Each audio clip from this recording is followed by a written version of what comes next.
Eu aqui quero apresentar aos irmãos alguns mitos que Satanás procura levar a igreja a acreditar.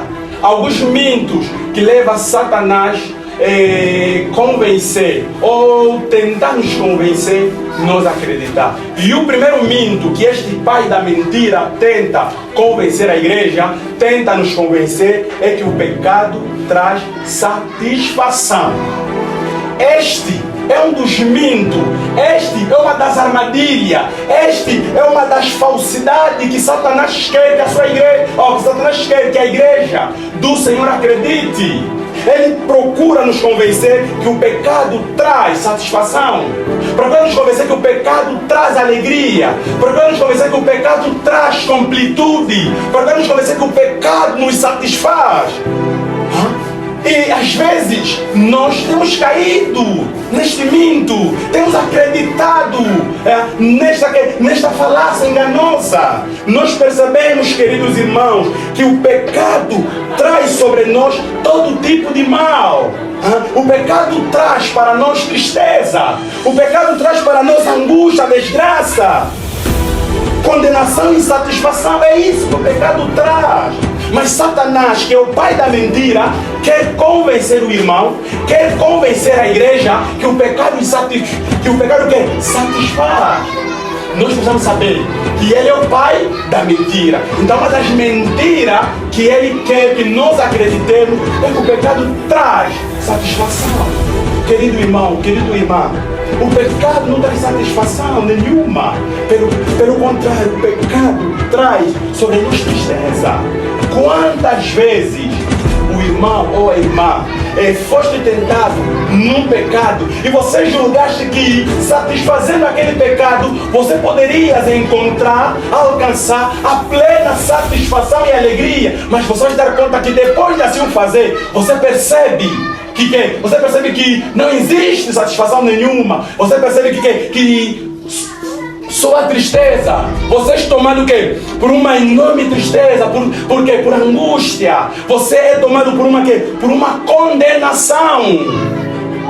Então o pecado, então Satanás procura nos enganar desta maneira. Ele procura usar este mito para quê? Para ludibriar os cristãos, para nos ludibriar. Mas nós percebemos que, de acordo com a Bíblia, a verdadeira satisfação, ou seja, o verdadeiro contentamento, vem de Deus e não do pecado. Nós precisamos nos lembrarmos sempre disso. O verdadeiro contentamento, ou a verdadeira alegria, vem do Senhor e não do pecado. Como John Piper dizia, que o combate da fé é uma luta para estar satisfeito em Deus. Pela fé, Moisés recusou os prazeres transitórios do pecado porque contemplava o galardão. Moisés ele percebeu que não existe satisfação nenhuma nessas coisas. Não existe satisfação nenhuma. E Moisés, ao se proceder desta maneira, era uma forma de negar. Era uma forma de falar, não, eu não vou crer nesta mentira. Não, eu não vou crer nesta falácia de quem? Do diabo, Satanás. Então nós precisamos fazermos como Moisés. Queridos irmãos, nós precisamos. O salmista, em Salmos, no seu capítulo 16, versículo 11, ele vem dizendo que na presença de Deus há plenitude de alegria, e a tua destra delícias perpetualmente. Então observa que o salmista vai dizer que na presença do Senhor há alegria.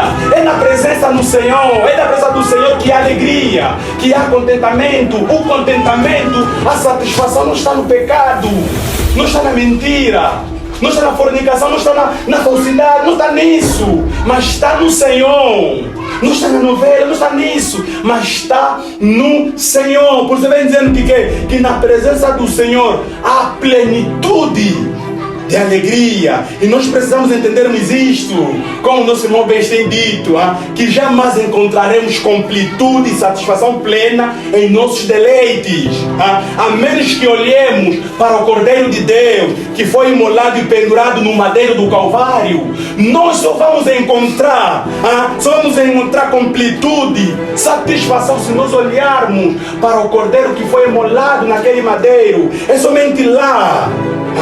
Por isso eu tenho dito que você, querido irmão, querida irmã, só estará realmente satisfeito e profundamente alegre quando Deus for a tua porção. Somente quando Deus for a nossa porção é que nós nos sentiremos alegre, satisfeito. Por que eu digo isso? Porque a felicidade do mundo parece real. A felicidade da prostituição parece real. A felicidade da mentira parece real. A felicidade da pornografia e a masturbação parece real. Mas é apenas uma ilusória passageira. É isso que nós precisamos aqui compreender. Por isso que eu tenho dito, queridos irmãos, que nós precisamos olhar para este mito de Satanás e dizer: não, eu não vou crer nisso. Porque se Satanás ele é mentiroso, é porque ele vai empregar muitos métodos para nos fazer tropeçar. Porque quando vamos olhar para as Escrituras, que é a nossa única fonte de autoridade, nós percebemos que o pecado contradiz diretamente o propósito para o qual nós fomos criados. E jamais seremos felizes num tal estado. Bem, no âmbito da nossa humanidade, Deus nos fez com o desejo de eu buscá-lo. Deus nos fez com o desejo de eu buscá-lo. Deus nos fez com o desejo de nós aprender mais e mais os seus mandamentos. Deus nos fez com o desejo Deus nos fez para quê? Para nós podermos lhe servi-lo com alegria, conforme está em Salmos capítulo 100. Celebrai com o Senhor, alegrai-vos, celebrai o Senhor com júbilo. Deus nos fez com este propósito. E nós nunca seremos verdadeiramente felizes até que realizemos o propósito de Deus para as nossas vidas. Nós só vamos vencer este mito quando nós perceber que é somente em Cristo onde habita a plenitude de alegria. Então nós precisamos aqui perceber a respeito disso. E Satanás não para por ali, queridos irmãos. Satanás ela procura nos enganar que o pecado é facilmente derrotado. O pecado é facilmente derrotado. Satanás quer incutir, quer nos enganar desta maneira. Por que Satanás quer nos enganar que o pecado é facilmente derrotado?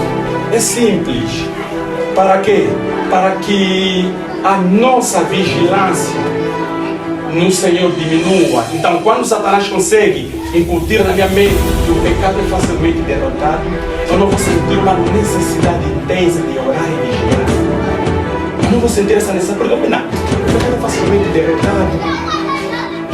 Mas nós percebemos claramente, queridos irmãos, que não é bem assim. Embora nós, nascidos de novo, a depravação ainda era uma força poderosa dentro de nós. E como testemunha disso, o apóstolo Paulo ele diz respeito à sua própria experiência. Em Romanos, no seu capítulo 7, versículo 14 a 25, ele vem falando um pouco da sua experiência, para mostrar claramente que o pecado não é facilmente derrotado. É por isso que a Bíblia nos ordena a tomarmos muito cuidado com o pecado e lutarmos com força contra ele. Por isso que Paulo, ele diz que esmurrava o seu corpo e a mantinha sobre o controle a fim de não ser reprovado, que é agora no 1 Coríntios capítulo 9. Então o pecado não é facilmente derrotado.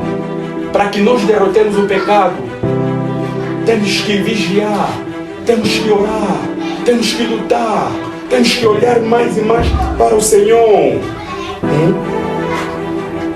É isso que nós precisamos aqui compreender. É claro que é somente através da obra do Espírito Santo que nos conduz à santificação, que alcançaremos essa vitória sobre o pecado. Mesmo, queridos irmãos, que eventualmente, em alguma ocasião, venhamos a cair no pecado, mas a prática pecaminosa nunca deve ser aquilo que nos define. Nós estamos unidos com Cristo, fomos crucificados com Ele e agora fomos capacitados em novidade de vida. Sim, pela obra de Cristo Jesus, estando nele é possível vencer o pecado. Então, isto já é um mito. Quando Satanás tentar incutir nas nossas mentes que o pecado é facilmente derrotado, nós temos que ignorar isto. Isto não é verdade. Amém, irmãos?